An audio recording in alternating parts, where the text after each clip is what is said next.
ప్రభువునందు ప్రియ దేవుని బిడ్డలారా, నేటి వాక్య ధ్యానం కొరకు సహకారాన్ని ఇస్తున్న కుటుంబం ఏలూరు చాణక్యపురి కాలనీ వాస్తవ్యులు ఒక విశ్వాసి గారి కుటుంబం సహకారాన్ని ఇస్తున్నారు.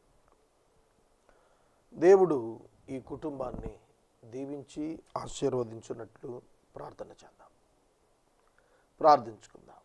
మమ్మలను మిక్కిలిగా ప్రేమిస్తోన్న మా ప్రభు, మీకు వందనాలు. నేటి వాక్య ధ్యానము మాకు దీవెనకరంగా అనుగ్రహించండి.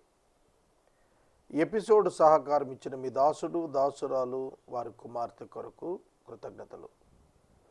ఈ బిడ్డలు ఎంతో కాలంగా ప్రతి మాసం నమ్మకంగా సహాయం చేస్తున్నారు. వీరిని ఆశీర్వదించండి. విస్తారమైన కార్యక్రమాల మధ్య ఈ చిన్న కార్యక్రమం నిర్విఘ్నంగా కొనసాగటానికి మీరు సహాయం చేస్తున్నారు. అందును బట్టి మీకు కృతజ్ఞతలు. రేపటి నుండి మాసము అంతము వరకు అనుదినము ఆర్థిక సహకారాలను పంపండి. యేసు ప్రభు పేరిట ప్రార్థన చేయుచున్నాము తండ్రి, ఆమెన్. ప్రభువునందు ప్రియ దేవుని బిడ్డలారా, దయచేసి మీ పరిశుద్ధ బైబిల్ గ్రంథాన్ని తెరవండి. యెషయా గ్రంథం 53వ అధ్యాయం బైబిల్లో అతి ప్రాధాన్యమైన అధ్యాయం. పాత నిబంధన గ్రంథంలో యేసుక్రీస్తు ప్రభువును గూర్చి ఆయన జననమునకు మునుపు 600 సంవత్సరాల పూర్వమే ఆయన శారీరక శ్రమలను గూర్చి, ఆయన మరణము గూర్చి, ఆయన పరిచర్యను గూర్చి, దైవ ప్రణాళికను గూర్చి, సిలువను గూర్చి, ఆయన సమాధిని గూర్చి చాలా తేటగా వ్రాశాడు. పాత నిబంధన గ్రంథంలో దేవుడు ప్రవక్తల ద్వారా తన ప్రజలకు తన రక్షణ సంకల్పాన్ని తెలియచేస్తూ వచ్చాడు. దేవుడు అబ్రహామును ఏర్పరచుకున్నది మొదలు యేసుక్రీస్తు ప్రభు ఈ లోకానికి నరావతారిగా వచ్చే వరకు ఉన్నటువంటి ప్రాముఖ్యమైనటువంటి కాలం బైబిల్ గ్రంథంలో ఆదికాండం 12వ అధ్యాయం నుండి మలాకీ గ్రంథం 4వ అధ్యాయం చివరి అధ్యాయం వరకు ఉంది. చాలా సూక్ష్మంగా బైబిల్ని మనం గ్రహించవచ్చు. ఆదాము నిర్మాణము చేయబడినది మొదలుకొని అబ్రహాము పిలువబడిన కాలానికి కేవలం 11 అధ్యాయాలే బైబిల్లో ఉన్నాయి. ఆదికాండం 2వ అధ్యాయంలో దేవుడు నరులను చేశాడు. 3వ అధ్యాయంలో వారు పతనం అయ్యారు. 4వ అధ్యాయంలో వారు విస్తరిస్తున్నారు. 6వ అధ్యాయంలో పాపము విస్తరించింది. 7వ అధ్యాయంలో ఆదికాండం జలప్రళయం వచ్చింది. 8వ అధ్యాయం వాళ్ళు వెనకకు తిరిగి వచ్చారు. 11వ అధ్యాయంకి వచ్చేటప్పటికి మరలా తిరిగి బాబేలు శిఖరం కట్టుకుని తిరుగుబాటే చేస్తున్నారు. మానవులు మొట్టమొదటి నుండి తిరుగుబాటు దేవునికి చేస్తూనే ఉన్నారు. ఆదాము మొదలుకొని అబ్రహాము కాలం వరకు కూడా దేవుణ్ణి వెంబడించటానికి ఇష్టపడ్డ నరులు చాలా తక్కువ మంది. Very few. చాలా తక్కువ. అబ్రహామును దేవుడు పిలిచిన తర్వాత ఆదికాండం 12వ అధ్యాయం నుంచి ఇక అబ్రహాము యొక్క చరిత్ర, అతని కుమారుడు ఇస్సాకు, అతని చరిత్ర, అతని కుమారుడు యాకోబు, అతని చరిత్ర, అతని కుమారుడు 12 మంది కుమారులు, యోసేపు, అతని చరిత్రతో ఆదికాండం పూర్తవుతారు. యోసేపు ఐగుప్తుకి వెళ్ళాడు. యాకోబు అతని కుమారుని యొద్దకు వెళ్ళాడు. అక్కడ 400 సంవత్సరాలు వాళ్ళు ఉన్నారు. నిర్గమకాండంలో మోషే ద్వారా దేవుడు విడుదల ఇవ్వటం ప్రారంభించాడు. అంటే ఒక ఛాయారూపకమైన రక్షణ ప్రణాళిక నెరవేర్పు పాత నిబంధనలో యేసుక్రీస్తునందు దేవుడు ఏం చేయబోతున్నాడు అనేది వారు అర్థం చేసుకోవటానికి వారికి ఎగ్జాంపులరీగా ఓల్డ్ టెస్టిమెంట్లో యోధా మత ఆవిష్కరణ జరిగింది. వింటున్నారా? దేవుడు వారిని కనానుకు చేర్చిన తర్వాత ఒక దేశంగా ఒక రాజ్యంగా చేసినాక వాళ్ళకి ఒక కాన్స్టిట్యూషన్ ఇచ్చి, వాళ్ళకు ఒక ధర్మశాస్త్రాన్ని ఇచ్చి, వారికి ఒక మందసాన్ని ఇచ్చి, టెబర్నకల్ ప్రత్యక్ష గుడారాన్ని ఇచ్చి, తన సన్నిధిని వారి మధ్య నుంచి వాళ్ళతో ఒక ప్రత్యేకమైనటువంటి అనుబంధాన్ని చేశాడు. అయినా సరే యూదులు తొలగిపోతూనే వచ్చారు, అవిధేయులవుతూనే వచ్చారు.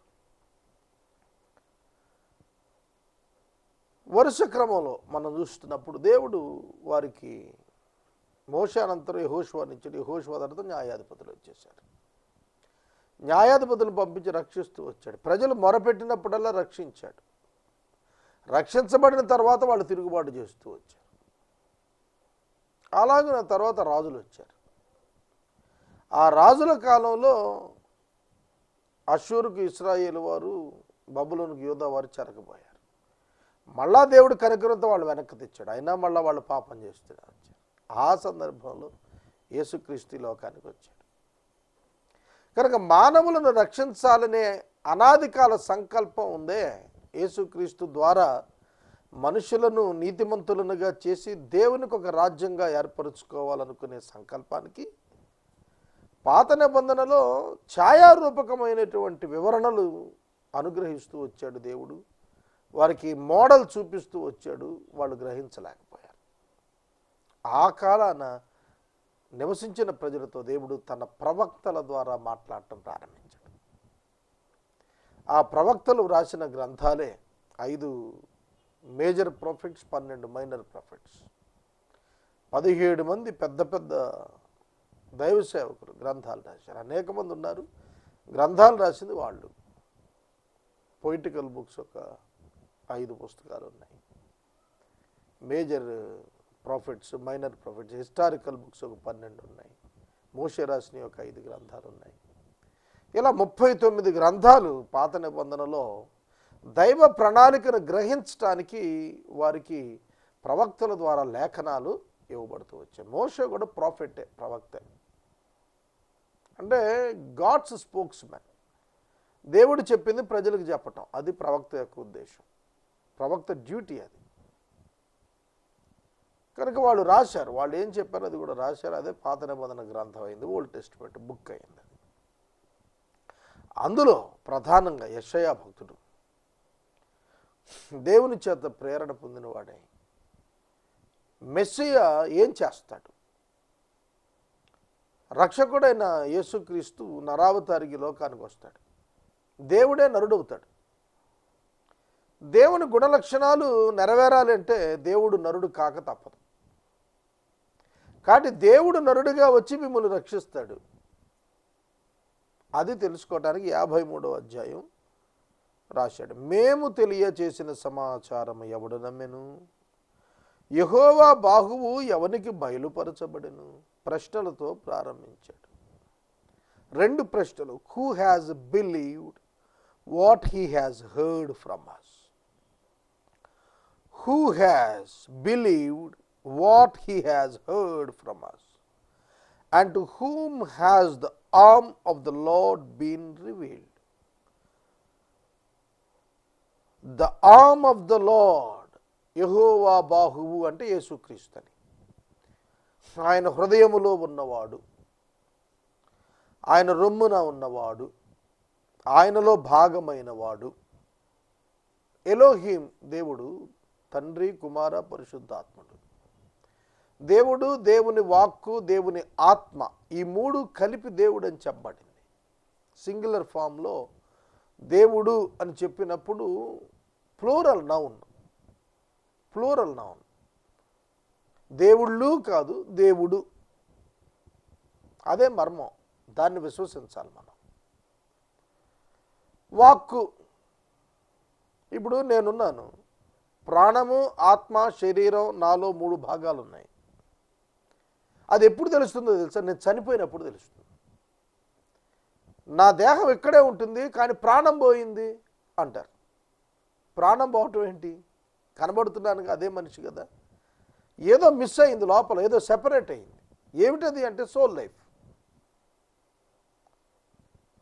ప్రభు సన్నిధికి వెళ్తాను నేను చనిపోయినాక, నా బాడీ ఇక్కడే ఉంది కానీ నేను అనే చెప్పుతున్నానే, ఇప్పుడు పలుకుతున్నాను నేను అని. ఆ నేను ప్రభు సన్నిధికి వెళ్తాడు. కానీ భూమి మీద శరీరము, ప్రాణము, ఆత్మ 3 కలిసి ఉన్నాయి. మానవుడు త్రిత్వమే, కానీ మానవులను ముగ్గురు అని చెప్పట్లా. అలాగే దైవం కూడా త్రిత్వం. ఎందుకంటే దైవం త్రిత్వం కనుక మానవుడు త్రిత్వం అయ్యాడు.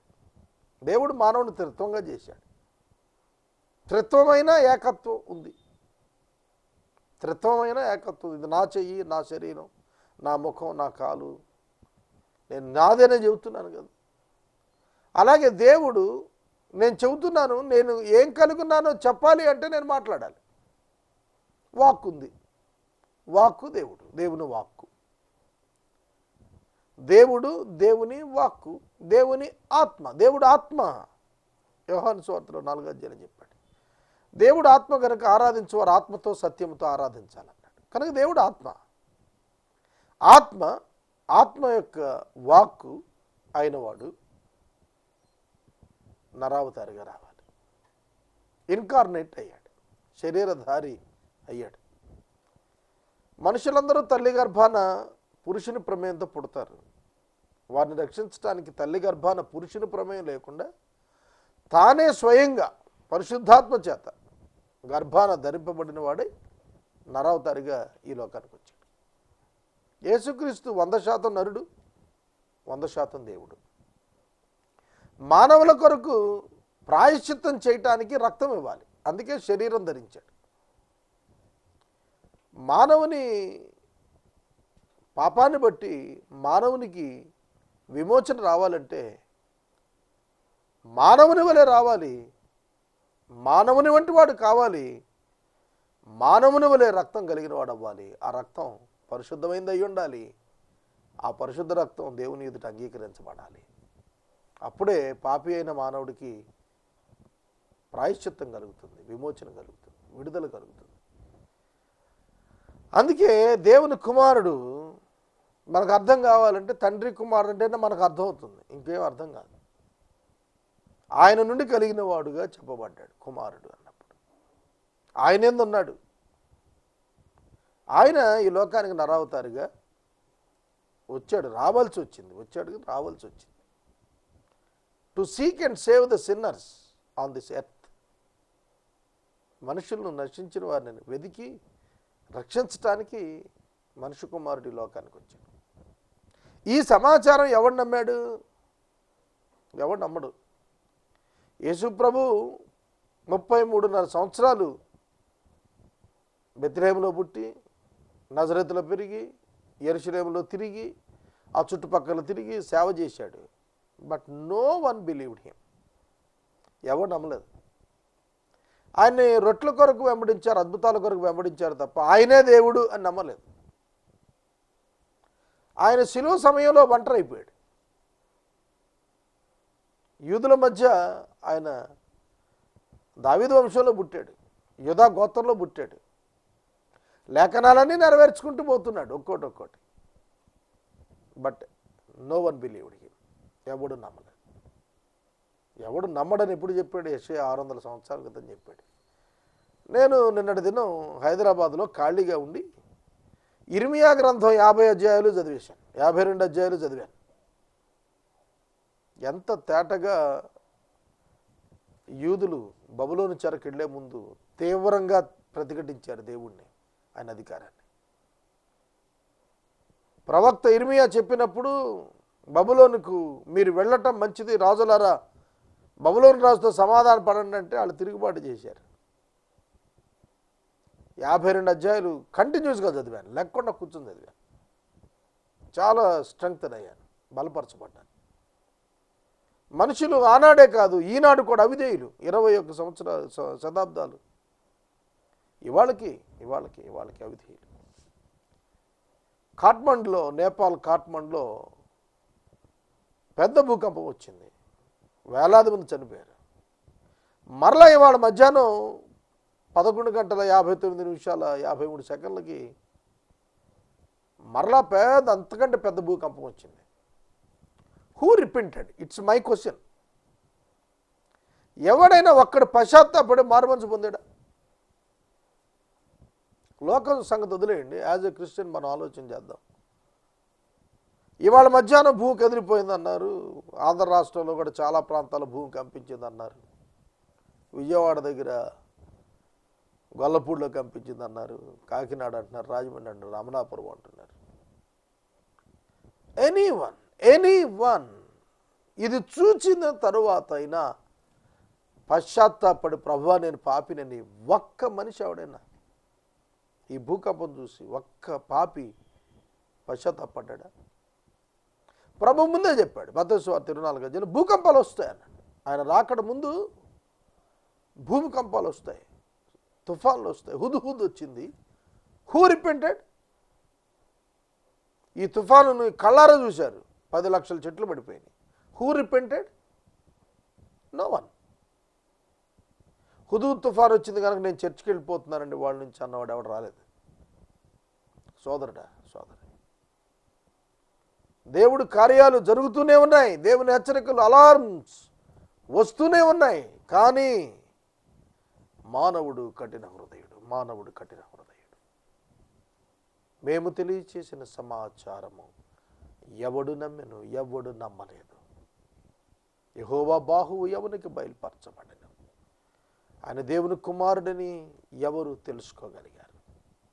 తెలుసుకునుంటే సిలువ విషయాలు కాదని అపోస్తల కార్యాలు 3వ అధ్యాయంలో పేతురు భక్తుడు యెరూషలేము నివాసులతో తెలియచేశాడు. మీరు తెలియకయే ఆయనను సిలువ వేసితిరి, మీరు తెలియకయే చేశారు. యేసు కూడా సిలువలో ప్రార్థించింది అదే, తండ్రి వీరేం చేస్తున్నారో వీరు ఎరుగకే చేస్తున్నారు, క్షమించన్నాడు. కనుక ఎవరు తెలుసుకోవట్లేదు. క్రిస్టియన్స్ ఎవ్రీ సండే చర్చెస్కి వెళ్తున్నారు, ఎవ్రీ మీటింగ్ అటెండ్ అవుతున్నారు. ఎంతమంది పశ్చాత్తాపడుతున్నారు? నేను క్రైస్తవ సమాజాన్ని ప్రశ్నిస్తున్నాను. ఎంతమంది లంచం మాంగుతున్నారు? ఎంతమంది అక్రమ వ్యభిచార సంబంధాలను విసర్జిస్తున్నారు? ఎంతమంది ధనాపేక్ష వీడుతున్నారు? ఎంతమంది కోర్టు తగాదాలు రద్దు చేసుకుంటున్నారు? నో, ప్రభు రాకడ వచ్చేస్తోంది, I should prepare myself, I should work out my salvation. ఎవడైనా ఒక్కడైనా ఉన్నాడా? ఎక్కడా లేదు.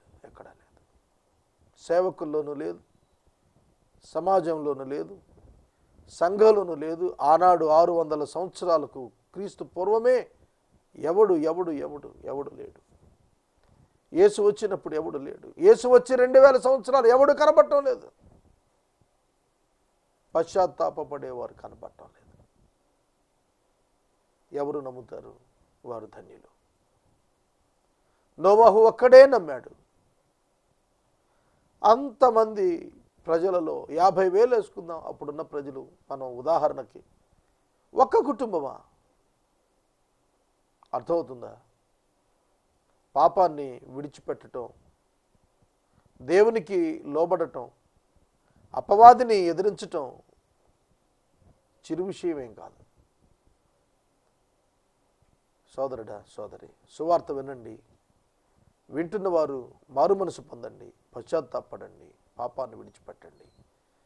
ప్రభువైన యేసుక్రీస్తును మాత్రమే దేవుడు పంపాడని గుర్తెరగండి. ఆయనే నిజమైన రక్షకుడని తెలుసుకోండి. ఆయనందు విశ్వాసం ఉంచి పాపక్షమాపణను ఉచితంగా పొందండి.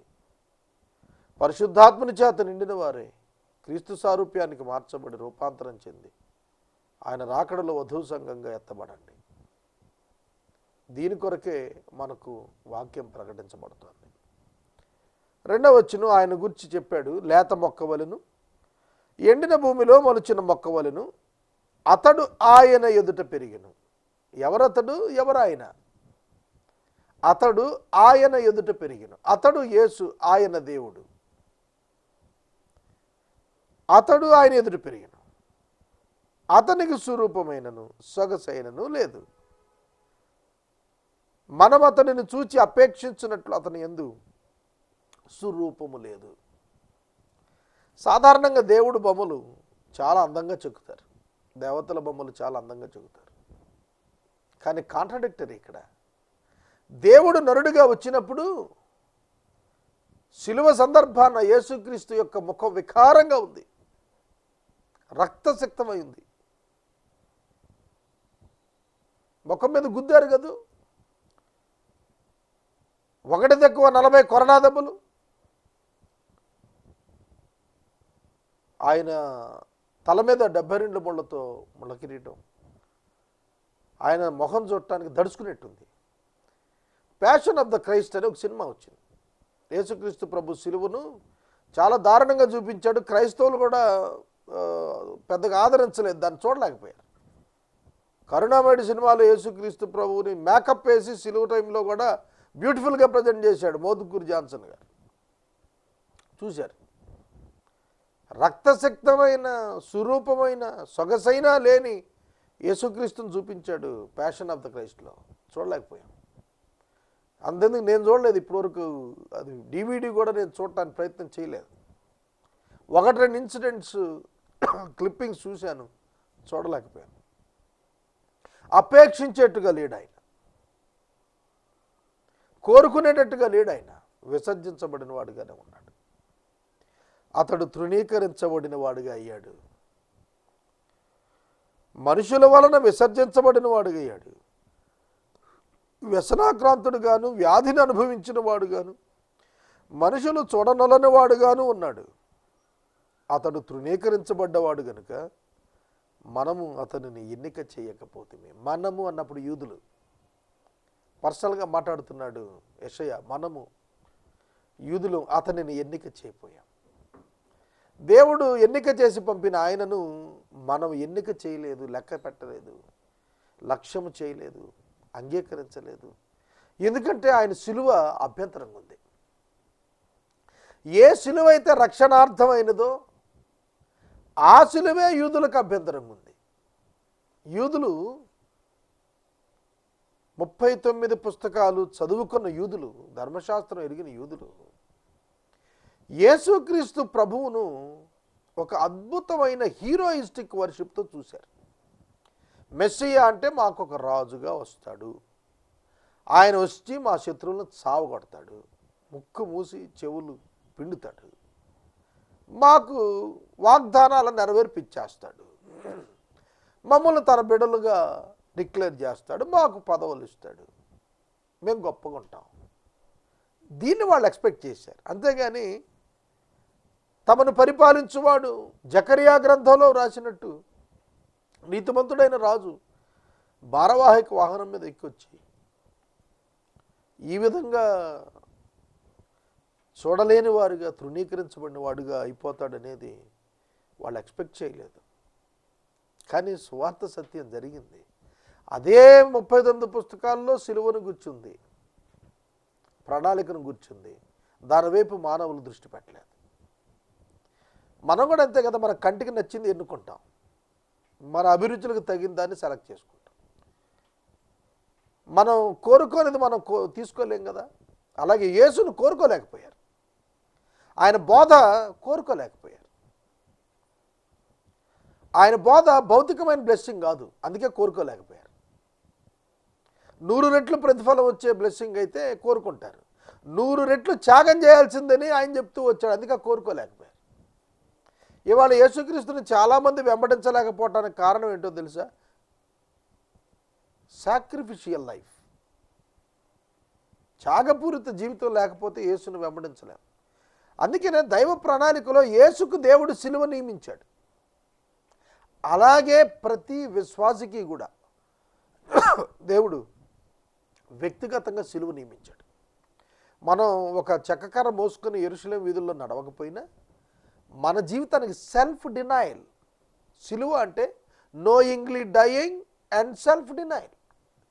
వ్యక్తిగతంగా తనను తాను విసర్జించుకొనుట మరియు తెలిసి చనిపోవుట, అంటే మరణాన్ని కోరుకోవడం. సిలువ ఎత్తుకోవటం అంటే భౌతిక మరణం కోరుకునే అంతగా దేవుని చిత్తానికి లోబట్టం. యేసుకి అదే ప్రణాళిక, విశ్వాసులకు కూడా అదే ప్రణాళిక దేవుడు నియమించింది. అది వాళ్ళకి అర్థం కాల యూదులకు. అందుకే అతన్ని తృణీకరించబడినవాడు, విసర్జించబడినవాడు, వ్యసనాక్రాంతుడు, వ్యాధిని అనుభవించాడు, మనుషులు చూడనల్లని వాడుగా ఉన్నాడు. ఇంగ్లీష్ బైబిల్లో చదవనా ఒకసారి. He was despised and rejected by men. Despised and rejected, a man of sorrows and acquainted with grief, and as one from whom men hide their faces. He was despised and we esteemed him not. అతనిని ఎన్నిక చేయకపోయాం, గుర్తించకపోయాం, అంగీకరించకపోయాం. This is true. దేవుడు తన కుమారుని మానవ రక్షణార్థం పంపినప్పుడు స్వజాతి వారి యొద్దకే వచ్చెను. నశించుచున్న ఇశ్రాయేలు గొర్రెల యొద్దకే వచ్చెను, కానీ వారు ఆయన్ని అంగీకరించలేదు. 4వ వచనం, నిశ్చయముగా అతడు మన రోగములను భరించెను.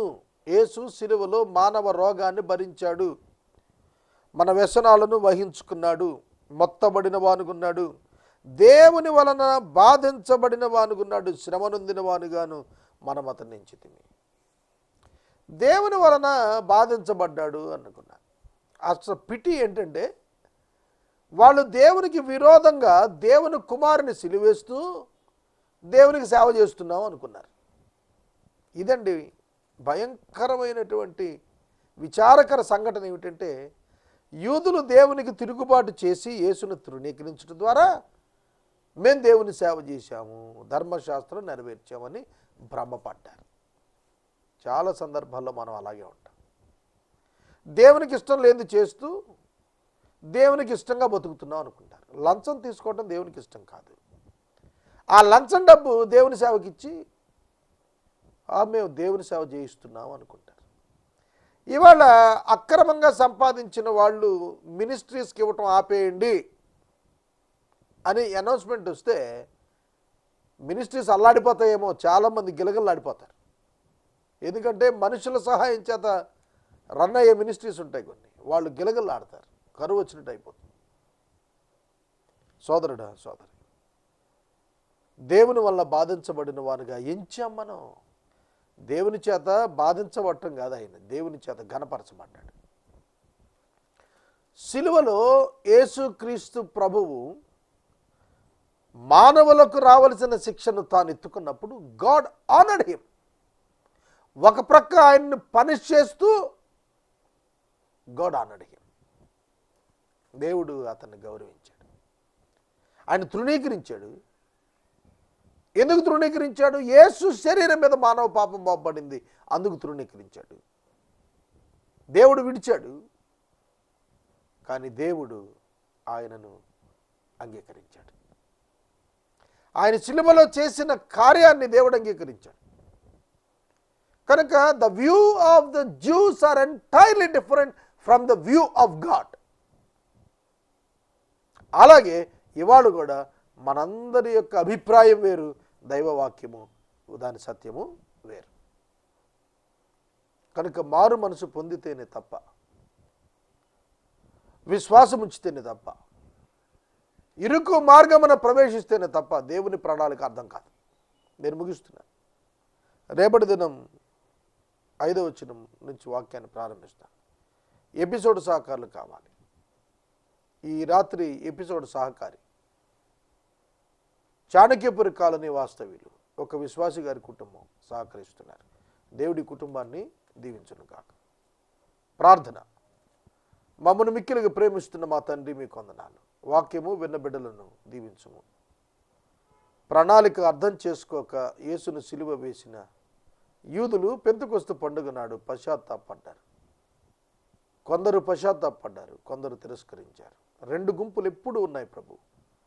మేము పశ్చాత్తాపడి నిన్ను అంగీకరించేవారుగా ఉండే గుంపులో ఉండటానికి సహాయం చేయండి. యేసునామమున అడుగుచున్నాము తండ్రి, ఆమేన్. తండ్రి అయిన దేవుని ప్రేమ, కుమారుడైన యేసయ్య కృప, పరిశుద్ధాత్మని యొక్క అన్యోన్య సహవాసం సదాకాలం మనందరికీ తోడై ఉండును గాక. ఆమేన్.